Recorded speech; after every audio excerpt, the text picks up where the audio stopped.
escribe al ángel de la iglesia en Éfeso. Esa palabra ángel significa mensajero y muy específicamente tendría que ver con el responsable de la iglesia de Éfeso. No un ángel celestial o espiritual, sino un pastor o un líder. Y dice, el que tiene las 7 estrellas en su diestra, el que anda en medio de los 7 candeleros de oro, dice esto. Fíjense qué interesante. Cuando le hablan a Juan, no solo le dicen, o no solo Juan escribe lo que hay que decir. Lo primero que escribe es quién lo dijo, ¿verdad? Es como cuando tu hermano mayor viene y te dice, lava los trastes. Y, ¿por qué los voy a lavar? Dice mi mamá. Entonces ya la piensas la segunda. Porque ¿quién dijo? Entonces, no es que obedezca a mi hermano mayor, aunque eso ya sería muy bueno. Pero es que si no lo obedezco, quien le dijo a mi hermano mayor que me dijera fue mi mamá. Y si no los lavo, no voy a tener consecuencias con mi hermano. A mi hermano le puedo decir, ay, ¿tú quién eres para mandarme? Fúchila, ya.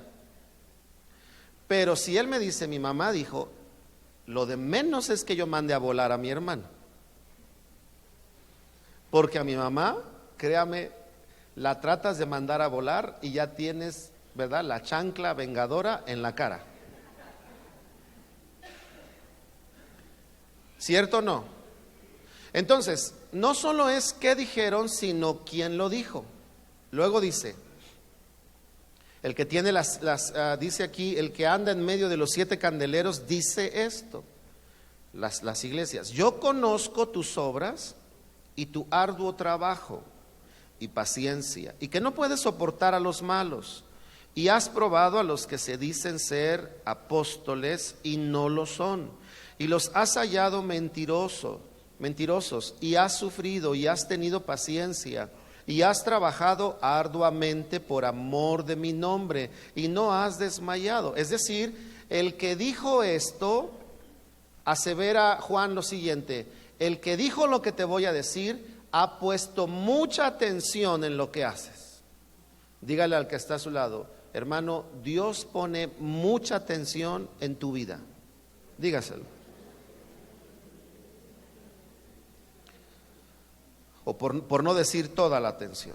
Dice después de decir todo lo que ha visto, pero tengo contra ti, es decir, si he puesto cuidado para ver tu vida, he puesto cuidado para mirar lo que haces, he puesto cuidado para estar atento a todo lo que de ti sale, en ese contexto de cuidado, atención, interés, importancia, también tengo que decirte que he notado algo, y dice ahí, que has dejado tu primer amor.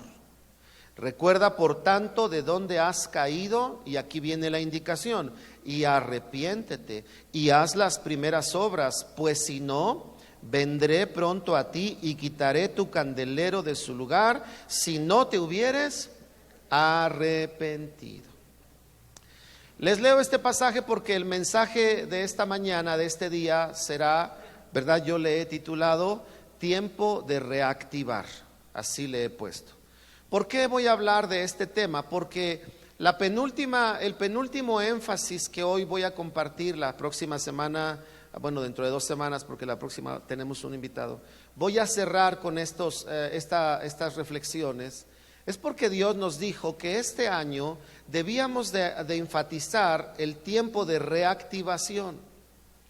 Y reactivar, según este pasaje, es algo que Dios le está diciendo a Éfeso o al ángel de Éfeso, y por lo tanto iba a verse repercutido en la iglesia.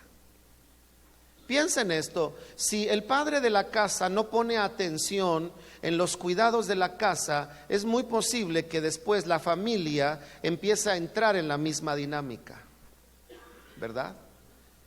Por ahí hemos visto anuncios en la televisión en cuestiones de sobrepeso, ¿verdad? En donde tienen los papás los ojos vendados o las mamás, y los hijos están haciendo algo que no les ayuda a cuidar el peso, sino a ganar sobrepeso, y los padres no les dicen nada porque tienen los ojos cegados. Luego entonces la condición del padre va a repercutir muy seguramente en los hijos. Por eso cuando el mensaje es al ángel de Éfeso, es para que repercutiera en la vida de la iglesia. Si un pastor no le da atención a la oración, es posible que la iglesia empiece a quitarle peso a la oración. Si un pastor no le da énfasis al perdón, es posible que la iglesia no tenga énfasis en cuestiones de cómo está su alma, de cómo cuida su alma. Así que entonces el Señor le habla al ángel y le dice: tengo contra ti, hay un problema en medio de lo que estoy cuidando en tu vida, y es que has dejado tu primer amor. Y entonces el consejo es: vuelve a tus primeras obras. Lo que estaba diciendo es: hay algo que tienes que reactivar. Número 1, la condición de tu amor lo tienes que reactivar, porque ya no es el mismo. Trabajas, sirves, te esfuerzas, conoces y reconoces a los que dicen ser apóstoles y no lo son, pero el tipo de tu amor ya no es el del principio. Mire, todos hemos experimentado que cuando hay algo novedoso en nuestra vida, toda nuestra atención está ahí. Todos los novios, pongan atención, porque es muy seguro que les pase. En la etapa de la atracción, del enamoramiento, hay muchas cosas que tú haces. Bueno, hasta te bañas y te peinas. Pero hay muchos que empezamos a descuidar después del matrimonio esas cosas. No sé qué nos pasa. No sé qué pasa en el cerebro o no sé qué pasa en los hábitos, pero ya no cuidamos lo mismo. Yo no sé por qué. Yo no sé si por la costumbre, por el hábito. Yo no sé si porque sabes que pues ya estás casado, ni modo que se vaya, ni modo que se vaya él, ni modo que se vaya ella. Tienen que llegar a la casa, estamos casados y no lo demando. Y entonces por abandono de hogar me lo traen, pero me lo traen, dice ella o dice él. Yo no sé por qué. Pero todos los casados, no vayan a decir amén para no espantar a los que no están casados, pero estarán de acuerdo conmigo que en el tiempo del noviazgo y enamoramiento y cortejo hay muchas cosas, hay una viveza en la relación, sientes mariposas por ir a verla, sientes ilusión por ir a verla, pero cuando ya te casas y pasa cierto tiempo, sobre todo en el inicio, de pronto te das cuenta que eso ya no está igual. Yo no sé a cuántos les pasó, no voy a preguntar para que nadie se eche de cabeza. Pero estoy seguro que a todos les ha pasado, que ya no es lo mismo. Antes ibas a ver a tu novia y nunca ibas despeinado, y hoy andas en la casa con tu gallo, tus bermudas rotas, las del América, y tu esposa no le gusta el América, pero tú te las pones, tus chanclas del América, tu playera del América, y tu esposa te dice: ay, mi amor, quítate eso. Y tú dices: ¿qué? Déjame, soy feliz. Pero cuando eras novio, ¿verdad? Ella te decía: mi amor, no me gusta el América. Tú te aguantabas acá el coraje. Decías: no, mi amor, no te preocupes, no pasa nada. Digo, por ahí a algunos les ha pasado. Entonces el Señor le está diciendo al mensajero: a ti te está pasando esto. Estás habituado al servicio, estás habituado al medio, ¿verdad?, de la iglesia, pero tu amor ya no es el mismo. Segundo, tienes que reactivar las acciones que salían de ese amor. Lo tienes que reactivar. ¿Qué hace la gente por amor, verdad? La novia vive allá, atravesando oscuridades, jauría de perros, baches, pandillas. Pues tú vas a verla. Pero te dice la esposa: mi amor, hoy salgo tarde del trabajo. Ah, te vienes con cuidado, le dice. Algunos, no todos. Ya no hay las mismas acciones que surgirían en el principio. Entonces Dios le habla y le hace una advertencia: si no reactivas la condición del principio y las acciones que salían de eso, va a haber una consecuencia. Entonces entiendo lo siguiente: ¿Por qué el Dios nos habla? ¿Por qué el Señor nos habla y nos dice, pongan atención en lo que tienen que reactivar? Ahorita voy a explicar lo que implica reactivar. Pongan atención, porque si no lo hacen, hay consecuencias adelante de ustedes. Hay efectos, sean buenos si lo reactivas o sean negativos si no lo reactivas. Por ejemplo, hay cristianos que oraban continuamente y lo han dejado de hacer. Y Dios te habla y te dice, tienes que reactivar ese tiempo conmigo, porque ahí yo te hablaba. Ahí yo te sacudía de aquellas actitudes que no tenías bien. Ahí yo te podía mostrar mi corazón. Pero ahora, de tu mucho trabajo y de tu mucho cansancio y de tus muchas preocupaciones, ya no tomas un tiempo para estar conmigo, para que yo te hable, para que tú me hables. Entonces lo que veo delante de ti es frialdad. Y si tú no reactivas tu tiempo conmigo, adelante te espera frialdad y costumbre. Seguirás siendo mi hijo, pero puedes enfriarte. ¿Me explico? ¿Qué pasa con alguien que no reactiva su estudio bíblico? Y entonces el Señor le dice, reactiva tu estudio bíblico, porque allá adelante hay filosofías y hay mentiras de hombres, y te espera confusión si no reactivas tu estudio bíblico. Si no reactivas tu aprendizaje bíblico, si no retomas la importancia de estudiar mi palabra, adelante hay vientos de doctrina, hay costumbres de hombres, hay filosofías humanas, y si tú no reactivas tu estudio, allá tu fe va a ser sacudida. ¿Me explico? Hay tantas cosas que yo veo. Mira, el Facebook sirve para todo, tan así sirve que yo le decía el otro día a alguien, en Estados Unidos ahora están pidiendo en las entrevistas de trabajo en algunas empresas que les permitas tu Facebook. Y cuando vas a hacer una solicitud te dicen, por favor, déjeme revisar su Facebook. Y quieren revisar en qué inviertes tu tiempo en el Facebook. Si pones algo propositivo, cada cuando estás posteando en el Facebook. Yo a veces me pregunto y veo las publicaciones. Por cierto, el otro día vi una publicación, ¿verdad?, de que había ganado la América en horarios de culto, de alguien que estaba en el culto. Y de adrede le hablé y le dije, ¿me podrías compartir 3 cosas que aprendiste en la predicación? Y me empezó a aventar un choro mareador, como dicen los jóvenes. Le dije, no. A ver, yo hablé de esto y de esto. Dime 3 cosas que hayas aprendido. Entonces se sinceró y me dijo, la verdad no puse atención. Y yo dije, pero estuvo aquí. Se levantó, se bañó, se arregló, creo que hasta de traje venía, de traje vino. Y mi pregunta es, ¿a qué vino? Y entonces entendí, hay cosas que hace, pero hay otras cosas que están apagadas, que no están reactivadas. Porque cuando quieres aprender la palabra de Dios, pones atención, traes tu cuaderno, tomas notas, o hasta en la mano apuntas, o en tu tablet o en lo que sea, porque quieres pescar lo mayor que tienes. Pero cuando ya hay hábitos equivocados, se empiezan a desactivar cosas y se empiezan a activar otras. Se desactiva el interés y se activa la costumbre.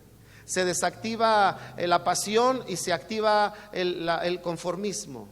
Dígale al que está a su lado, hermano, yo no soy de esos. Dígale. Dile, ni tú tampoco. Así que a estar activos en el Señor, dígale a su hermano. Dile, gracias a Dios que ninguno de esos vino hoy, hermano. Dígale.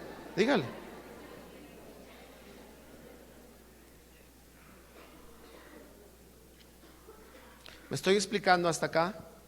O sea, reactivar, recuerde que el mensaje de Dios en su palabra, el reino de los cielos, no tiene que ver con tocar emociones y avivar emociones y hacer situaciones anímicas, emocionales, sino que tiene que ver con verdades que funcionan en el presente, que marcan la eternidad con el Señor. Entonces, lo que tiene que reactivarse, le dice Dios al ángel de Éfeso, es, si no lo reactivas, hay algo que yo voy a hacer contigo. Porque le dice al final, si no, yo vendré. Yo, el que dice esto, el que cuida de ti todo el tiempo, el que tiene el derecho de decirte lo que te dice, yo tendré que hacer algo. Y le dice, quitaré el candelero de su lugar. Y le dice, si no, ¿qué? Te hubieres arrepentido. ¿Qué es arrepentimiento? Arrepentimiento tiene dos implicaciones. La palabra arrepentimiento viene de una palabra griega que es metanoía, y metanoía significa cambio de mentalidad. Hay un dicho, para entenderlo de otra forma, hay un dicho que tenemos en México que dice: aunque la mona se vista de seda. Eso quiere decir que si nosotros ya seguimos la fe cristiana, pero seguimos teniendo hábitos carnales, no hay ninguna diferencia en nuestro modo de vivir, porque primero tenemos que cambiar nuestra mentalidad, ¿verdad? Nuestra mentalidad, para que después, la segunda cosa es, cambiemos de dirección. Arrepentimiento significa cambio de plan de vida. Entonces el Señor le estaba diciendo, lo que vas a reactivar, lo vas a reactivar en la medida que tu mente sea renovada y en la medida que tu plan de vida sea cambiado. Así es como lo vas a reactivar. Necesitamos mirar lo que estamos haciendo y en qué contexto está, para después decirle: Espíritu de Dios, por favor, háblame. Dime si todo lo que estoy haciendo nace del amor adecuado hacia ti, o nace ya de la costumbre de tanto tiempo de hacerlo. Y si naciera de la costumbre, Señor, ayúdame a arrepentirme. Pon en mí, Señor, como dice tu palabra, ese don de arrepentimiento para hacer un cambio de plan de vida. Y cuando haces un cambio de plan de vida, es inherente que tus acciones, tus actividades, tus formas, tus actitudes van a sufrir también cambios. Tal vez alguien aquí, alguna esposa, el Señor le hable, tal vez le hable y le diga: hija, desde hace mucho que no recibes a tu esposo como cuando llegaba a tu casa y era tu novio. Y tú le dices: Señor, desde hace mucho que él no se parece al novio que yo tenía. Y Dios te dice: no estoy hablando de él ni con él, estoy hablando contigo. Así que reactiva tu manera de recibirlo.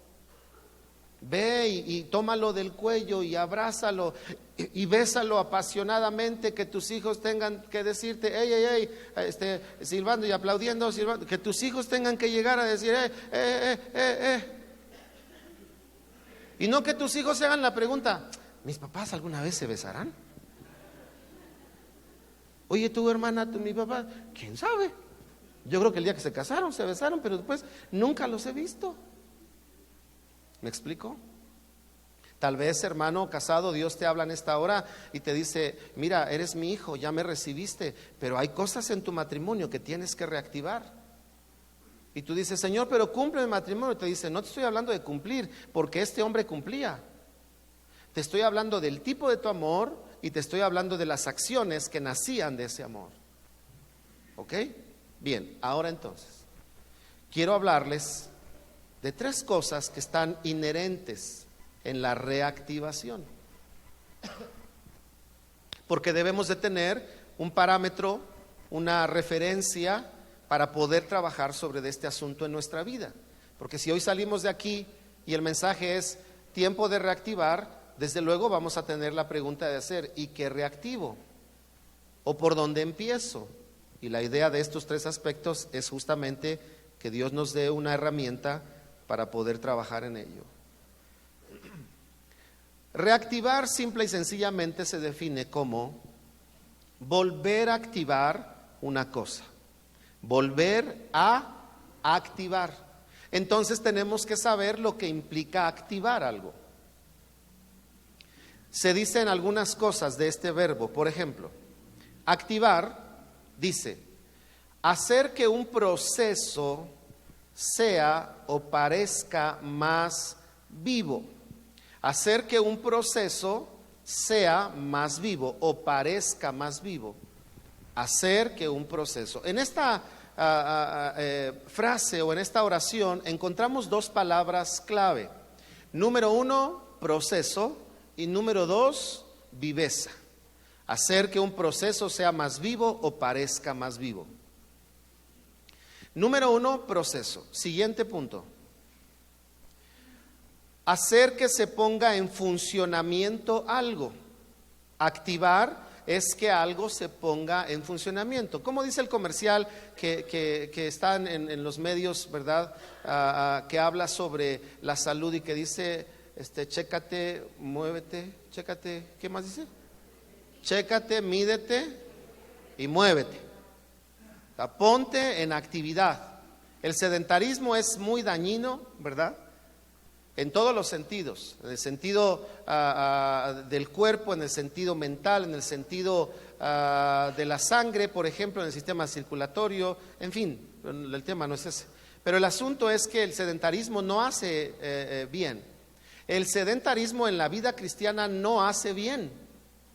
¿Recuerdan lo que predicó el pastor Guillermo hace 2 semanas y lo que predicó el pastor una semana y el pastor Edwin este viernes? Fueron palabras muy similares. Palabras que tenían que ver con que la vida cristiana tiene que ser activa, tiene que estar en movimiento. Y eso nos habla, ¿verdad?, de romper con cualquier sedentarismo o letargo espiritual. Dígale al que está a su lado, hermano, Dios nos guarde de sedentarismo o letargo espiritual.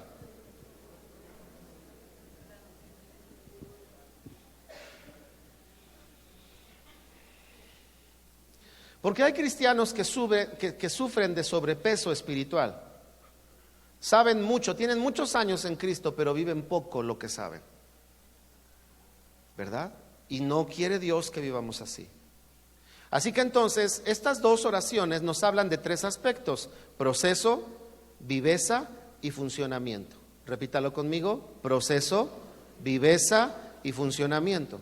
Así que cuando el Señor nos está hablando de reactivar, nos está hablando de revisar lo que debe de estar activo y por lo tanto nos está hablando de que cuidemos los procesos, de que cuidemos la viveza y de que cuidemos el funcionamiento de algo.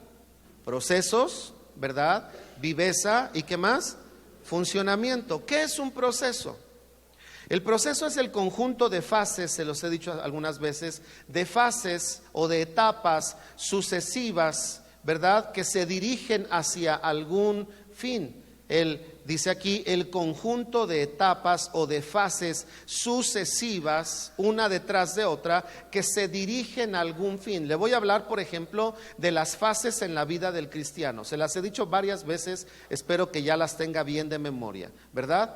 ¿Cuáles son las fases que debiera de haber en la vida de un cristiano? Primero, somos oyentes, nos predican el evangelio. Después somos creyentes, creemos en la palabra de Dios. Son fases sucesivas. Cuando creemos, entonces ahora somos discípulos. Un discípulo no es lo mismo que un oyente, porque el oyente oye, pero no hace compromiso con nada. El discípulo es alguien que se compromete con la enseñanza. Entonces, oyente, ¿qué más? Creyente, discípulo. Después viene la cuarta etapa, siervo, servidor, alguien que busca o piensa en los demás. No piensa solo en él, piensa en los demás, ¿verdad? Trabaja para los demás, se da a los demás, se esfuerza para los demás. Y en este caso, ¿verdad?, se dispone para Dios para servir a su iglesia.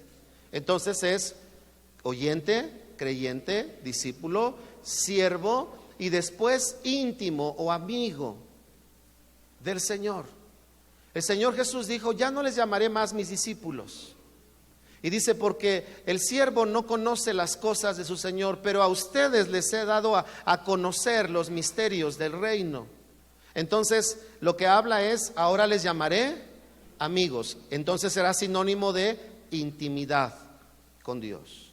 Íntimos. Que cuando nos predican algo, todo esto se va a filtrar así.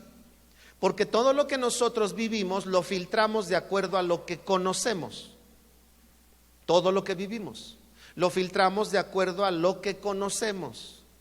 Todo lo que vives. Si tú llegas a un lugar, ¿verdad?, y le dices: te cambio $1 por 50 pesos, ¿usted qué diría? No te voy a dar 50 pesos porque conozco que el dólar está a 19 o cerca de los 20 pesos. Dígale a su hermano: qué barato, por cierto, hermano. Qué barato. Bueno, el asunto es que usted no respondería, ¿verdad?, de manera inmediata porque usted conoce, ¿cierto? Pero ¿qué sucede cuando nos venden, como dice el dicho, gato por liebre? Porque no conoces. Recuerdo una vez un joven que llegó a la iglesia y me dijo: pastor, fíjese que hoy me pasó algo muy padre. Dice: bueno, déjeme contarle. Y entonces él tenía un taxi y me dice: es que hoy llevé un pasaje y cuando lo subí me dijo: joven, me asaltaron y me quitaron mi dinero, pero traigo mi mercancía. Entonces déjeme pagarle con una de mis mercancías. Y le saca una loción Carolina Herrera. Y entonces hace un viaje como de 200 pesos, 300 pesos por ahí, no sé. Y entonces el muchacho le dice: no, pero ¿cómo cree? La loción vale más, no se preocupe, ahorita vemos cómo. No, joven, déjele pago. Pero este joven no conocía el color de la loción, no conocía cómo revisar que Carolina Herrera es original, ¿verdad? ¿Saben cómo tiene la tapa de Carolina Herrera? Tiene una C y una H, pero no están entrecruzadas, están separadas. Y entonces cuando me dice: pastor, ¿no quiere checar mi loción? Le dije: a ver, tráela. Y entonces saca Carolina Herrera, líquido verde. Los que conocen Carolina Herrera, el líquido es amarillo, por lo menos la tradicional. Porque luego sacaban una verde, pero no olía rico. Pero es otra cosa. Lo veo y digo: verde.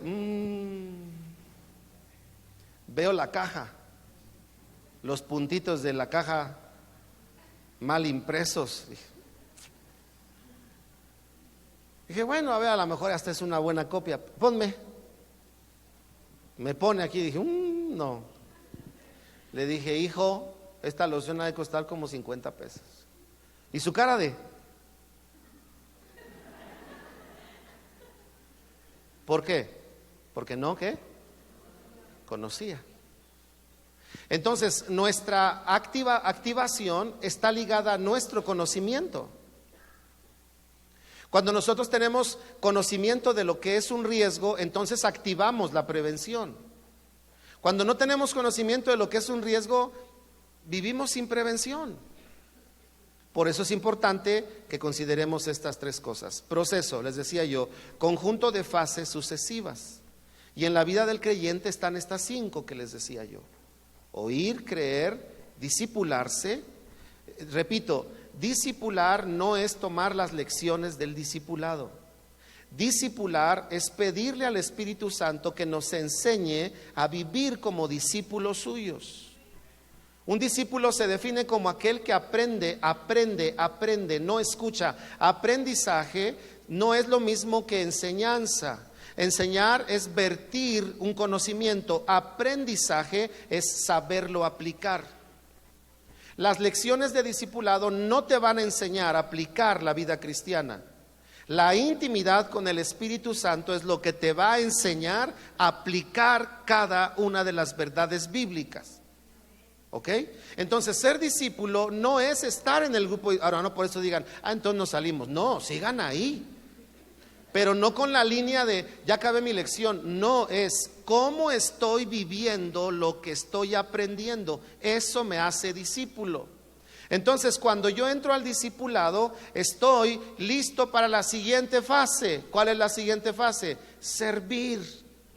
Adquirir un compromiso de servicio a Dios, amando a la iglesia, amando al prójimo, dando lo que sea necesario para hacer la obra, porque entiendo, aquilato y comprendo muy bien la relevancia del servicio a Dios, el honor que eso implica, el privilegio, lo valioso que esto tiene que ver. Y entonces entro al servicio, pongo mi vida, como decía el apóstol Pablo. Es más, dice: todo lo que yo tenía como ganancia lo he dejado como pérdida con tal de servir a Jesucristo.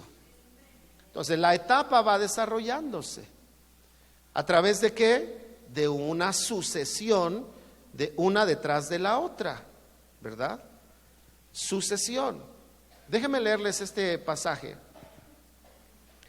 que encontramos en Nehemías 7:63. Dice: y de los sacerdotes, los hijos de Abaía, los hijos de Cos y los hijos de Bersilaí, el cual tomó mujer de las hijas de Bersilai Galaadita, y se llamó el nombre de ellas. Dice: Estos buscaron su registro de genealogías y no se halló, y fueron excluidos del sacerdocio, y les dijo el gobernador que no comiesen de las cosas más santas hasta que hubiese sacerdote con Urim y Tumim. Este pasaje es en el momento en el que Israel está reconstruyendo, ¿verdad? Está saliendo de aquella destrucción que había. Estaba Esdras, estaba Nehemías, y están en un proceso de restauración. Pero en ese proceso de restauración, lo que tenía que suceder era justamente una revisión de etapas. Y entonces Nehemías lo que hace es: ¿tenemos que hacer algo que es del sacerdocio? Sí, vamos a revisar el proceso. ¿Cuál es el proceso? Revisemos quiénes son de la genealogía del sacerdocio. Es un proceso. Por eso cuando la gente quiere servir, a veces se le queman las habas porque no quieren pasar el proceso. Un proceso formativo, un proceso selectivo. Por otro lado, vemos que si no eran de ese linaje, ¿qué fue lo que sucedió? Entonces dice, no podían ministrar. Y dice que las palabras fueron: no participen de los sacrificios a Dios hasta que no haya sacerdote. Esto nos enseña entonces que en la vida cristiana debe de cuidar aquellas etapas en las que estamos. Mire qué importante es esto. Dice Hebreos, hablando de etapas, dice: debiendo de ser maestros, tienen necesidad una vez más de que se les enseñen los primeros rudimentos. Lo que estaba diciendo es: están fuera de etapas, están fuera del proceso. Lo que estaba diciendo es: activen lo que tienen que activar para que funcione en sus vidas lo que debe funcionar hoy. La segunda cosa es viveza. Viveza. Déjeme decir algo más de proceso. Si Dios hoy nos está hablando de reactivar, nos está hablando de procesos o de etapas. Entonces Dios lo que nos estaría hablando es: medita, hijo, en qué etapa de tu vida estás, de dónde vienes y hacia dónde vas, qué es lo que estás haciendo, qué es lo que debes de hacer, en dónde debes estar posicionado el día de hoy. Y entonces retomemos lo que leímos en Apocalipsis: vuelve a tus primeras obras y encamínate a eso. Enfoca eso, trabaja para eso. Etapa en tu matrimonio, etapa en tu vida productiva, etapa en tus relaciones familiares. ¿En qué etapa estás en tu servicio a Dios, en tu vida cristiana? Pero la viveza es otro factor. Dice Primera de Crónicas 13, se lo voy a leer, del 1 al 4. Entonces David tomó consejo con los capitanes de millares y de centenas y con todos los jefes, y dijo David a toda la asamblea de Israel: si les parece bien y es la voluntad del Señor, enviaremos a todas partes por nuestros hermanos que han quedado en todas las tierras de Israel, y por los sacerdotes y los levitas que están con ellos en sus ciudades y ejidos, para que se reúnan con nosotros y traigamos el arca de nuestro Dios a nosotros, porque desde el tiempo de Saúl no hemos hecho caso de ella. Saúl representa varias cosas, buenas y malas.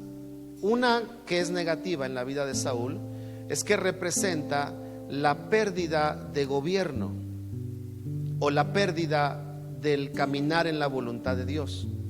Entonces lo que David nos estaría diciendo, si lo parafraseáramos aquí, diría: desde el tiempo en que perdimos el gobierno y desde el tiempo que desenfocamos la voluntad de Dios, le estaba diciendo David, no hemos hecho caso del arca del pacto. Y el arca del pacto representa para Israel la misma manifestación de la presencia de Dios. Dice entonces, no hemos hecho caso de ella. Y dijo toda la asamblea que se hiciese así, porque les había parecido bien a todo el pueblo. ¿Qué les pareció bien? Es decir, dijeron: tienes razón, desde que el gobierno se perdió, y desde que la voluntad de Dios dejó de estar en el centro de nuestras vidas, hemos desatendido la presencia de Dios.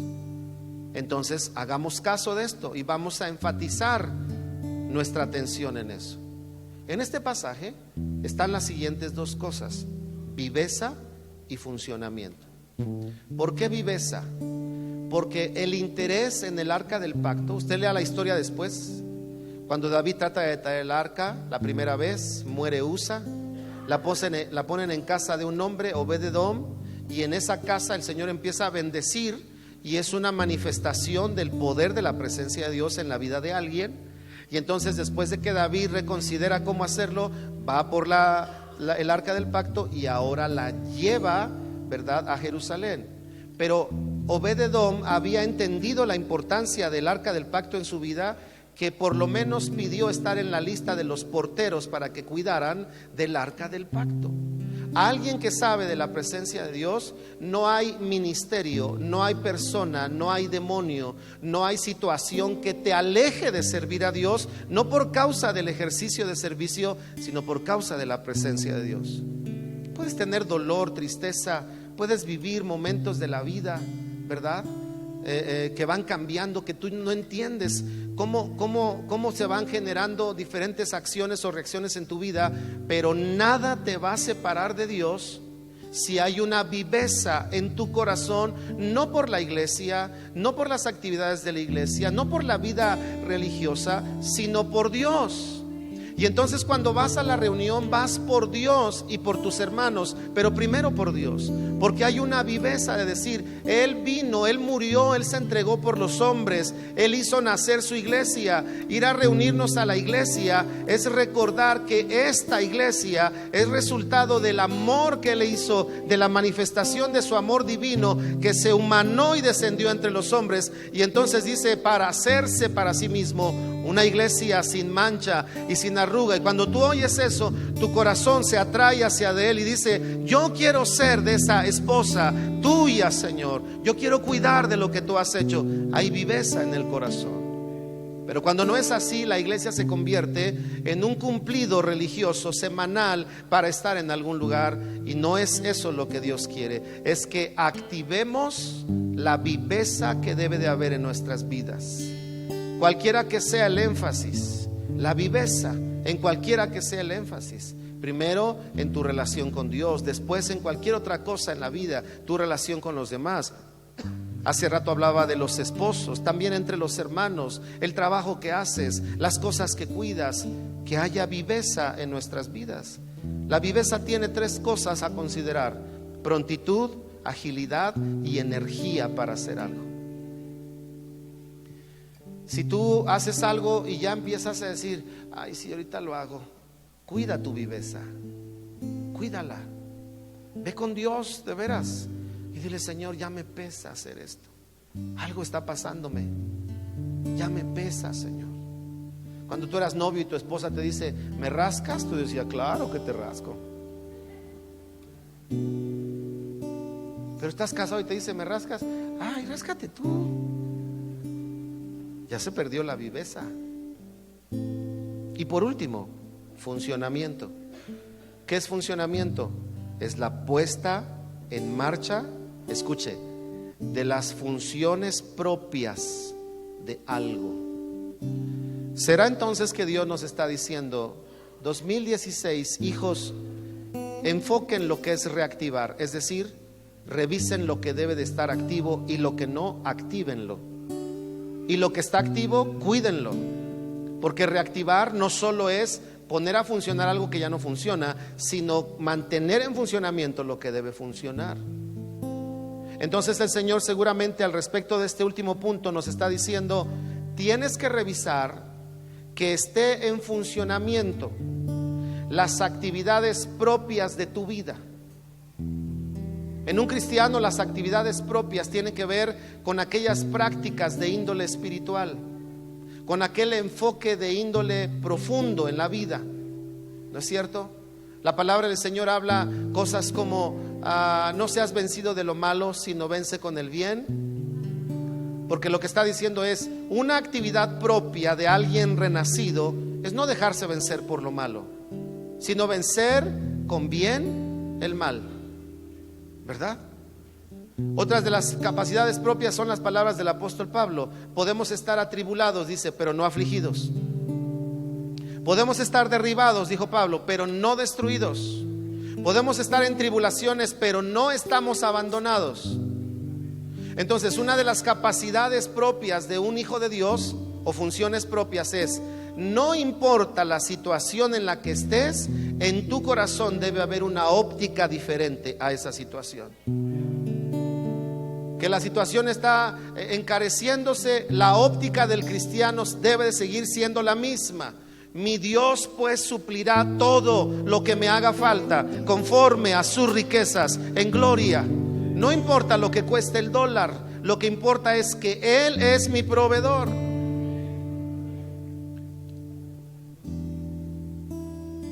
Hace algunos días yo le decía al Señor: Señor, mira, hay algunas complicaciones. Y mientras iba en el carro, el Señor me comenzó a hablar y me dijo: ¿qué te está pasando? ¿Por qué te enfocas en los problemas? Enfócate en quién soy yo y en quién eres tú para mí. ¿Acaso te he dejado? No, Señor, pues no te voy a dejar. ¿Acaso te ha faltado? No, Señor. Entonces, ¿por qué comienzas a pensar que te puede faltar si yo te sostengo? Entonces lo que el Señor estaba diciendo es: mantente en las funciones propias de quién eres tú. Eres mi hijo, eres un rey, eres sacerdote, eres llamado de mi nombre, eres por mi causa. Entonces vive ahí. Porque a veces, hermanos, las situaciones nos quieren atraer y jalar.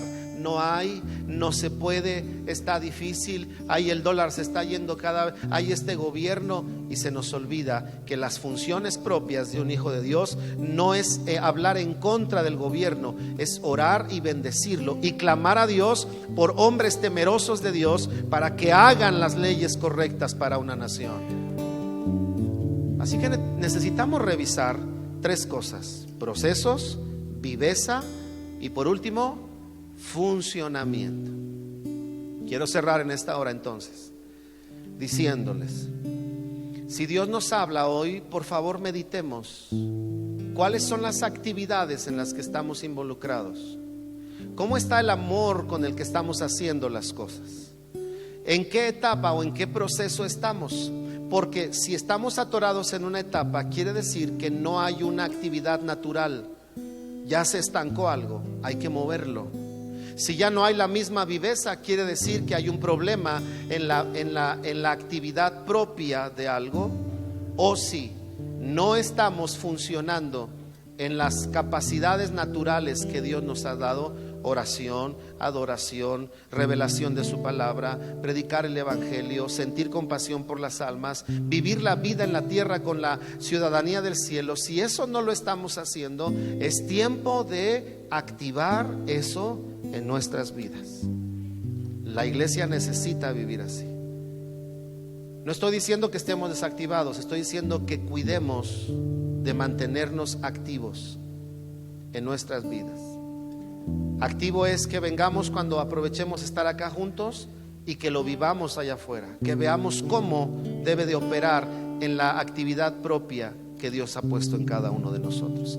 Quiero orar entonces en esta mañana y quiero pedirle dos cosas a Dios. Uno, que nos ayude a mantener activo lo que debe de estar en nuestras vidas.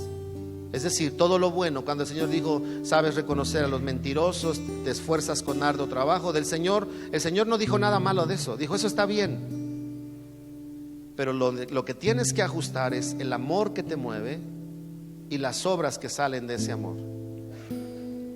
La segunda cosa es que quiero pedirle a Dios que si hay algo que tiene que reactivarse en nuestra vida, el Espíritu Santo esta mañana venga y sople, active, haga una obra en tu corazón. Porque tal vez tú has tratado y a lo mejor ha habido circunstancias que te han tratado de detener. De eso voy a hablar en el segundo culto. Y en este mismo apartado le quiero pedir a Dios que usted y yo seamos personas que tan solo al convivir con otros, Dios pueda activarlos o reactivarlos en cualquier área de su vida. Tal vez la fe, tal vez su relación matrimonial, tal vez el sueño que Dios ha puesto en su vida, no lo sé, tantas cosas que puede haber. Vamos a orar, acompáñenme a orar.